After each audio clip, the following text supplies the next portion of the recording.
Okay, this is question 4 of the control test, practice test that we're doing here in grade 12, and let's just give the question a try. It says a Boeing 747 has been flying at a constant speed, but it starts decelerating before landing.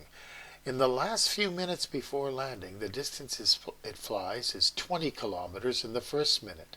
In the second minute is 16 kilometers.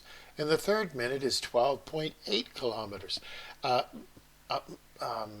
By the way, planes don't do this. This is just made up. They'll never be such a perfect kind of fractions, a perfect sort of sequence like this. But they're telling you that if the sequence went like this, they form a geometric sequence. Well, 20, 16, 12.8, if they form a geometric sequence, we can find the common ratio. We just go 16 divided by 20, or 12.8 divided by 16, and we get the common ratio of 4 over 5. Well, there's the common ratio. What will the nth term be? Well, that's just the formula. Tn is a times r to the m minus 1. So we just put a as 20 and r is a quarter in. And there we have the formula for the nth term. That was pretty easy. Now, how far will it travel in the fourth minute?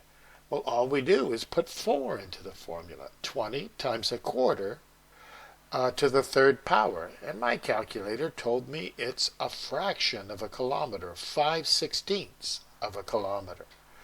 Okay, now maybe it gets a little bit trickier, I don't know. Write down in sigma notation the total distance before landing. Well, if every minute it goes,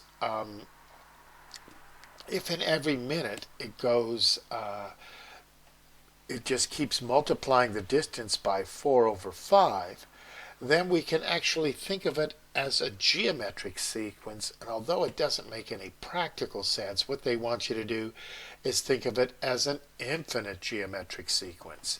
So what you do is this. We're going to find the sum, and we'll go all the way to infinity, although it's not going to take an infinite amount of minutes to land. We're going to get a pretty good estimation of the distance it's going to take. So we go 20 times, it's the sum from 1 to infinity, and you just put the formula in there. The first term will be 20, the next one 16, and we'll get all of the fractions.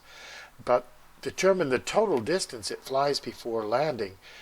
As strange as it seems, you just pretend that it's going off into infinity, although you could have a good argument by saying, hey, it doesn't take an infinite amount of time, so there's something funny here.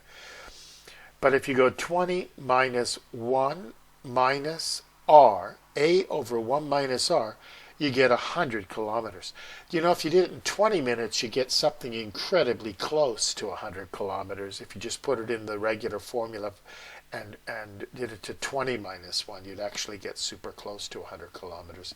But they want you to actually think of it as an infinite sequence. It might be a little fishy, but that's the total distance you're going to travel. Okay, that's it for question 4.